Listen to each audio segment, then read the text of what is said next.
should have trusted you. It is a mistake I will not make again. Well, now it all makes sense. At least a lot of it does. Many lingering questions have now been answered, and this 8-episode season shines with the light, dark, and the unseen. Who is Sauron? We found out. Welcome back to ScreenCrush. I'm Ryan, and this is all of the Easter eggs, references, and little things that you might have missed in episode 8 of The Lord of the Rings, The Rings of Power. Now, right away, the stranger loses his symbol of goodness while traveling through Greenwood the Great. The apple represents his connection to the Harfoots and is also a reference to Twilight.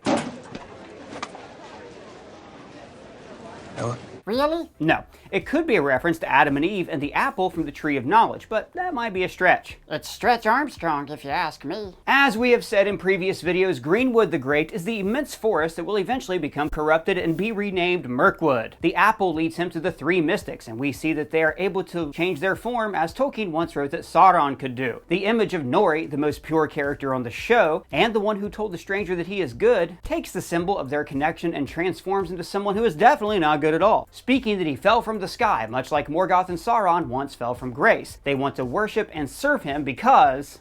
Tulil men noritas. Haru Sauron. One of the opening shots of this episode may be trying to make fetch happen in that direction as well. Perhaps trying to make us think of a singular eye. So the stranger is Sauron. Nope, more like this. Fake. These three cultists think that he's Sauron, but they've been going down the wrong internet rabbit holes. Galadriel and Halbrand race to Eregion, so they are bypassing Lindon completely. Galadriel would want to avoid the High King Gil-galad, so this makes sense. When Elrond talks with Celebrimbor, we get a sense that the ticking clock that Celebrimbor put on this entire project was because of the growing danger to the elves. No one, as of yet, is whispering in his ear. If only there was some way of doing more with less. It sounds like he's done with the idea to use Mithril to build a suit of armor around the elves. Not a great plan. He'll be susceptible to other ideas. The only Mithril they have is the small token that Elrond was given by Prince Durin, the friendship of an elf and a dwarf that is going to be the basis of what comes next. The Rings of Power? Maybe, just wait and see. We haven't seen any Rings of Power yet. Trust me. The last time I did that, you left for 2 weeks. I brought back gifts, and speaking of leaving for 2 weeks, I want to once again thank Brian Silliman for filling in for me while I was gone, and I want to thank Brian for writing all of these Rings of the Power episodes. Brian's a great guy, has terrific opinions, and you should follow him on Twitter. The sun itself began as something no bigger than the palm of my hand. Now this is a reference to the last fiery fruit of Laurelin, one of the 2 trees of Valinor. In Tolkien's writing, the Valar Aule crafted the sun itself from this fruit, which we'd imagine fit in the palm of his hand. Celebrimbor wanting to match these powers not only evokes Greek myth, with him flying close to the sun, or the idea of the sun. It represents a being wanting to do something that is well past his ability. Celebrimbor is a skilled elf, but he's not a god. He's more of a mad scientist than anything. The power of the sun in the palm of my hand. When Elrond says that they have failed and that the elves must prepare to leave Middle-earth, we're actually reminded this is something they eventually do in the Third Age. My people are leaving these shores. Now this is still the Second Age though, so... Not yet. As Halbrand gets healed while the elves chant in Kenya, Elrond makes the one apology that he's yet to make for his political ways. I should have never have set you on that ship. I should have trusted you. This line about trust will be integral later on. Their talk also reminds us of one of the first scenes in this series, Galadriel making her little paper boat. Other elf children destroyed her boat out of jealousy, and later in life, Galadriel found herself literally out to sea. Elrond is metaphorically out to sea, so what are the two of them going to do? The only thing we can do. Swim. Halbrand heals very quickly, which almost makes us think that he was pretending that his injury was worse than it actually was. Now he approaches Celebrimbor like a fan, all but asking for an autograph from Time's man of the Second Age. The Celebrimbor? He's not here, is he? He appeals to Celebrimbor's vanity before taking a look at 3 curious gems that are conveniently set up in the workshop. The episode will confirm it later, but these 3 gems will become part of the 3 elven rings. The blue will go to Vilya, the red to Narya, and the white to Nenya. We're getting close. Yeah, we are. Celebrimbor continues his ambitious talk when he mentions Feanor, an elf who he has previously shown admiration for. Now, while it's true that Feanor was the most gifted smith of all the elves, his creations, the Cimmerals, led to a legacy of blood, pain, and war. Couldn't the right alloy also amplify those qualities? He isn't just talking about stretching out their small supply of mithril. The title of the episode is Alloyed, which, from a certain point of view, is what happens when 2 substances form a bond or an alliance. Halbrand is about to do this with Celebrimbor, and later on, Halbrand will seek to do the same with someone else. He's already found the right alloy. Might there not be some alloy to amplify the qualities of your ore? It's him, just say it. Oh, that shoe hasn't dropped yet, my friend. Call it a gift. You'll remember that in Tolkien's writing that when Sauron duped Celebrimbor, he did so in the fair form of Onatar, the Lord of Gifts. It is a gift. You know you want to say it. Yeah, I really do. Bring me back this mighty gift. In Numenor, Tal Palantir is close to death, and Pharazôn says that when he's gone, black flags will fill the harbor. He also makes another curious mention. Granting him the immortality in stone that no man, not even a king, can attain in life. Now, one of the chief reasons that many of the Numenorians grow increasingly angry with the Valar is because they are not immortal. This was considered a gift for the race of men, with the Rue Ilúvatar only giving them mortality on purpose. Men like Pharazôn do not accept that, and their resentment will grow to the point where they will all do some really stupid things. I'll leave it at that. Hey, what happened? Elendil's daughter Arianne is in an art contest to capture the essence of the dying king, and thinking that he's Miriel, he says, I know what you have been doing in the dark of night when you thought all eyes were asleep. He goes on to say that Miriel is not yet queen, but will be, and that If the old ways of our people are not soon restored, our island will fall. Okay, so some things to unpack here. For one, what has Miriel been doing in the dark of night? In terms of the show, worship of Melkor may have already been happening in Numenor, and Miriel could be a part of it. Either that, or she is doing something that the Valar would not approve of, something that goes against the old ways that the king just referenced. It is the turning away from the Valar that will bring about the Great Wave, and Miriel herself has a vision of it earlier in the series. Going to Middle-earth personally could have been her way of atoning, not only for the behavior of her people, but of something she's doing herself. But don't do as I did. I looked for too long. Of all characters, Erwin is mistakenly sent to look into the Palantir, and no good is going to come from that. Gil-galad hits the scene with one hell of a loaded line. One object for all Middle-earth. You get it. One ring to rule them all. What kind of object are they making? It would be smaller than previously imagined, A ring. or perhaps a crown. Oh, come on. They plan to put this crown on Gil-galad, and it is very telling that he doesn't go all in immediately. He is suspicious from the start, and the only thing that makes him interested is the desperate situation of the elves. In Tolkien's writing, Gil-galad was never taken in by Onatar, never trusting him. Now in this version, Gil-galad is not being taken in by the plans of Celebrimbor and a low man, as he says. His suggestions were but the key that unlocked the dam. That sounds familiar.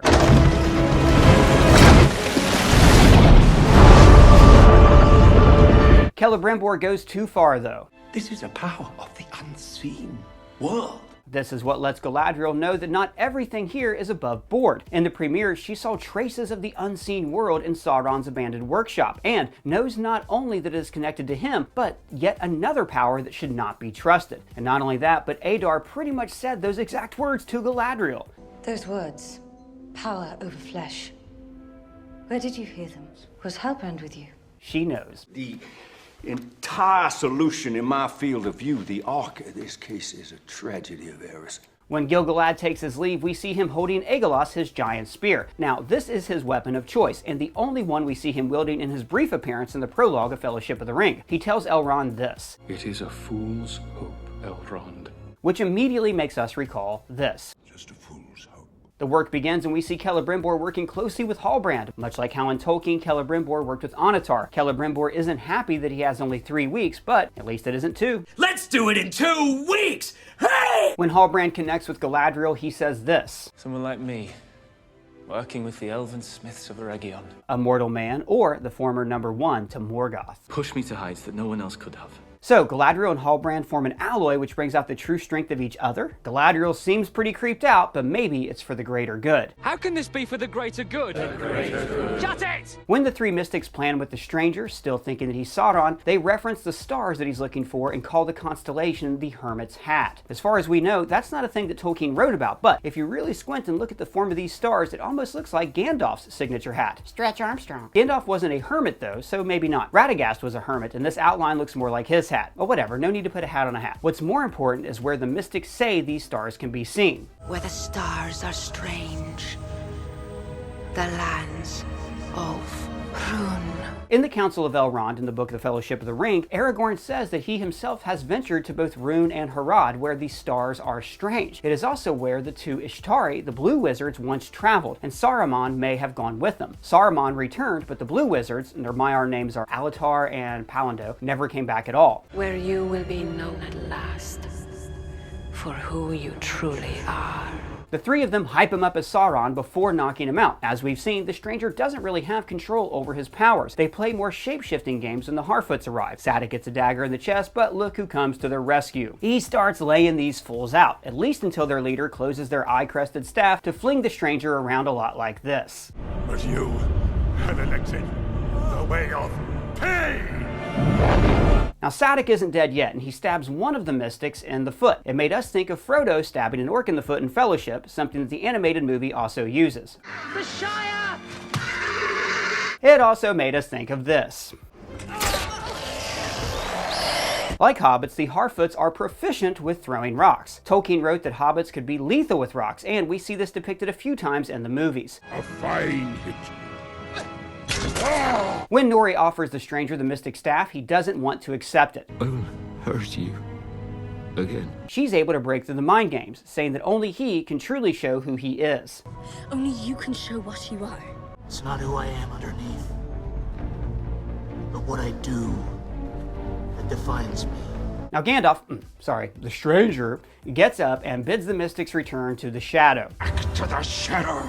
The stranger really could have gone either way here, and it mirrors Gandalf being tempted by the power of the One Ring years later. I would use this ring from a desire to do good, but through me, it would wield a power too great and terrible to imagine. He declares who he is through action here, and though he doesn't fully know who or what he is, he decides that he is good. He is not Sauron. You think? The mystics go one further, saying that he is the other and use the term Ishtar. Now, as we've already said many times, the 5 Maiar who were sent to Middle-earth were called the Istari. I'm good. So he's Gandalf. Well, he's certainly one of the Istari, and he's been clad in gray this entire time. Unless this is an unusual Saruman or Radagast origin story, yes, he's Gandalf. I think that we've said that from the start, actually. So he could be one of the blue wizards. He's not. How do you know? I just do. So when this member of the Istari vanquishes the mystics, their true form very much resembles that true ghostly form of the ring wraiths when Frodo sees them. This suggests that they themselves are of the unseen world. Using their own staff, his magic appears as a moth or butterfly, and that could be a connection back to the Jackson movies.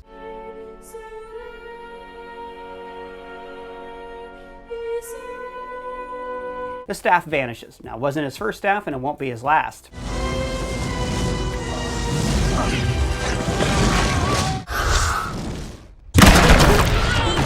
Sadik dies under a swift sunrise. We wait for you. When we see Elendil and Miriel talking on their way back home, she references his recent losses of Isildur, or so he thinks. She makes it sound like he has no one now, and once again, his daughter is left in the dirt, as is Anarion, his other son. The show has mentioned him. Elendil also says that his name has multiple meanings. It doesn't just reference the stars. In Tolkien and in this series, his name also means elf friend, and this is why he pulled Galadriel from the water. It is why Miriel says he follows the way of the faithful. If the cost cannot be known, and trusting that in the end it will be worth it. Elendil has a long way to go, but he's already chosen his path. There are other forces at work in this world, Frodo, besides the will of evil. He has suffered, but like the stranger, Elendil's actions define him. We have little choice then but to keep serving. The black banners are hung all over Numenor, which tells all of them that the king has died. As he prophesies to her before she left, Miriel is now physically left in darkness. All that awaits you there, darkness. She may be metaphorically blind to the dangers ahead because even though she has a strong ally in Elendil, we would all do well to pay close attention to this guy. He looks way too happy. Not great, Bob. When Celebrimbor gets frustrated, the ever-helpful Halbrand has a suggestion. Supposing we've been using too much force. The alloy, or union, shouldn't be forced. It should be drawn or coaxed together. While Morgoth was a creature of pure force, Sauron is not, at least not at first. He was cunning and devious, and as we've said, he used a needle instead of a hammer. He was definitely one to draw and coax until the time was right. If Halbrand is Sauron, leading Celebrimbor to make this discovery fits perfectly. Is he or isn't he? Tell me. We're finally there. Thank you for your patience. I am patient because I am so small. All right. Alright, so Columbo Galadriel has discovered that Halbrand's Lost King story is just Aragorn fan fiction, right as he excitedly tells her that they have decided to make 2 of something smaller. I told you I found this on a dead man. He has told no real lies. Galadriel saved him on the raft, and he wanted to remain in Numenor and not leave. And while he did fight with her in the Southlands, they were fighting against Adar. Against your enemy. And mine. His reference to being awake since before the breaking of the first silence confirms that he was once a Maiar. In that time, I have had many names. The entry into his mind games with Galadriel evoke a reverse of this. If you do not find a way, no one will. He uses multiple forms, with her brother Finrod being the first. My task was to ensure peace. And we've heard this before. He was seeking a power, not to destroy Middle-earth, but to heal it. When they appear on the raft once more, Halbrand says that after the defeat of Morgoth, he felt the light of the One again. Now this could be a reference to Eru Ilúvatar, the highest being in all of Tolkien, and this man is now trying to heal everything that he had helped Morgoth ruin as a misguided attempt to atone. His truth parade continues. He did tell Galadriel that he had done evil. He told her that giving enemies a way to master their fear can be a useful tactic. The thing we didn't see coming was that he wasn't tricking Galadriel all this time. He was trying to seduce her. He wanted the 2 of them to be alloyed. Here is what he really wants, taking a page from a different playbook than we originally thought. Together, you and I can rule the galaxy. Make things the way we want them to be. He uses very choice words. I would make you a queen. In place of a Dark Lord, you would have a queen! Oh, wow, but... Stronger than the foundations of the earth. Stronger than the foundations of the earth! Even Galadriel's look in the watery reflection evokes what she looks like when she is tempted by the One Ring, and what she would become if she wielded it. You bind me to the light, and I bind you to power. With their powers combined, they can save this Middle-earth. Save. Or rule. He sees no difference, and that's the problem. Well, if it works. The elves weren't wrong when they thought that Galadriel would bring the very evil they were fighting back to them, but it did only happen because they tried to cast her out. Ultimately, Sauron lives because of you! Thank you. It's been a long road getting from there to here. It's been a long time. But now we can say it. Halbrand was, and is, Sauron. I called it. So did 9/10 of every comment section we've had for a Rings video, but yes, well done, buddy. High five. When Elrond wakes Galadriel from her vision, she almost attacks him, reminding us of this. When Galadriel and Elrond go back to Celebrimbor, they mention the Glanduin, which was the river that Galadriel was just in. In Tolkien, the Glanduin formed the southern border of Eregion. Now, she doesn't say who Halbrand really is, and though we expect her to object to the entire project, she doesn't. We must make 3. Why 3? Triples makes it safe. Now, triples is best. As she says, 1 will always corrupt. The story of the One Ring is proof enough of that. 2 will divide, which is what Sauron wanted. But with 3, there is balance. When Galadriel says that the powers they are about to forge must be by the elves alone, it tracks with the history of the 3 elven rings in Tolkien. Sauron did not make them, and he never touched them. One of the chief dangers of Sauron regaining the One Ring in the Third Age is that he would have been able to undo everything that the 3 rings accomplished. They would not be hidden any longer, and they'd be out in the open. A big difference here is that in Tolkien, the elven rings came last, not first, and Gandalf shouldn't really be here at all, so we're already off to the races. To move on to the future, Galadriel will have to let go of her past. I need gold and silver from Valinor. She'll have to give up Finrod's dagger, and with it will likely be the last vestige of the warrior Galadriel. She's already given up her sword, and this dagger has weighed on her like a prologue of concrete. It's time for her to let it go. True creation requires sacrifice. If you're going to make Rings of Power, you really should only mix your mithril with gold and silver from Valinor. Spared no expense. When Nori and the stranger talk back in Harfoot Central, she asked what the mystics meant when they called him Istar. Wizard. We thought so, but thank you. Wizard. Now this entire conversation is very similar to conversations that Frodo and Gandalf have. This line, "Betimes our paths are laid before us by powers greater than our own," once again evokes a line that we've already quoted in this very video. There are other forces at work in this world, Frodo, besides the will of evil. The stranger also adds, "Alone it's just a journey. No adventures. You must be shared. Which directly complements this. I'm looking for someone to share in an adventure. It's not in the same area of Middle-earth, but this image of the stranger on the hill definitely looks like the hill that Bag End is located on, with the large tree on top. It's not the same location at all, but it gives us a similar feeling. As she was destined to from the start, Nori is off on an adventure with the stranger like a true Baggins. I'm going on an adventure! Will she see the other Harfoots again? I mean, I think so. Poppy is their new trail finder, and we've come to really love both her and the rest of them. It would be great to see them settle in the Shire a few seasons down the line. Will Nori be careful? No. You'll be bold. I will also be bold. Nori also says that she'll be back, so there's that. She also echoes this line from Gandalf. But you're only quite a little fellow. In a wide world, after all. When she says this. The world's not that wide, Poppy. It's just that we're so bleeding small. They are so bleeding small. Nori doesn't have any idea which way they're going. No, I do not know the way. But the stranger has a way forward. When in doubt, Eleanor Brandyfoot. Always follow your nose. Come on! If you die, always follow your nose. He is Gandalf, the state rests. I am Gandalf, and Gandalf means me. When Elrond drops the mithril into the molten alloy, it is a slight reversal of the One Ring falling into the fires of Mount Doom. This is creation and not destruction, however, and the shred of mithril creates a slit in the fire image that looks something like the Eye of Sauron. The ring-making sequence has very similar shots to the sequence at the very start of the Fellowship of the Ring, and Celebrimbor looks pleased with himself. Give my creation!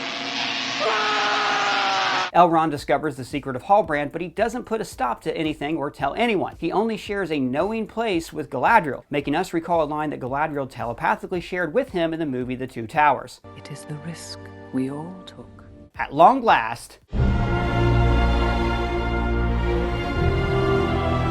Nenya, Vilya, and Narya. In Tolkien's writing, Nenya was given to Galadriel and it was never worn by anyone else. Now because of her influence here, we can see the series going that way. It would be odd if Nenya was given to anybody else. Vilya will likely be given to Gil-galad. Not only is he the High King of the Elves, but it's also what Tolkien wrote. And we know that Gil-galad perishes in the Battle of the Last Alliance, so Vilya eventually gets passed on to Elrond. As for Narya, Tolkien has it originally given to Círdan. So if Círdan does not keep Narya, he passes it on to Gandalf when he first arrives in the Third Age. Círdan sensed that Gandalf would have need of it, and wow, was he right about that. Gandalf is almost certainly already here, and Círdan is being held in the same locker where Celeborn, Anarion, and Tom Bombadil are being kept. So it'll be interesting to see how the series proceeds to play this out. These rings were made to heal or preserve, not to rule or conquer. Both Rivendell and Lothlorien came to be with the assistance of these rings. All right, so here you go, Doug. 3 rings of power. What about the 7 and the 9? Seasons 2, 3, 4, and 5, I imagine. Sauron now knows what he needs to know about ringsmithing, and Mount Doom, reflected in his eye, definitely represents the flaming eye that he will eventually become.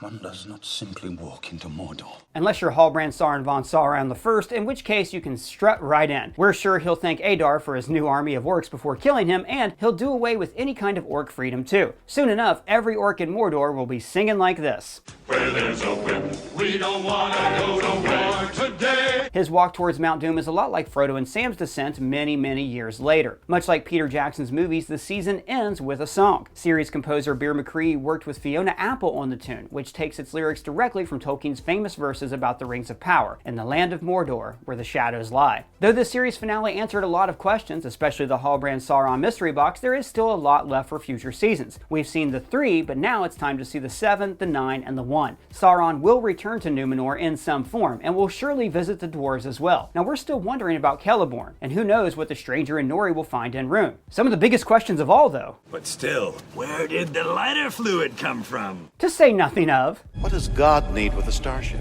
And also... I think we're done now. I think you're right. Nobody goes off trail, and nobody walks alone. Well, guys, that's all the Easter eggs we found, but if you found any, let me know in the comments below or at me on Twitter. And if it's your first time here, please subscribe, smash that bell for alerts. For ScreenCrush, I'm Ryan Airy, and thanks for watching.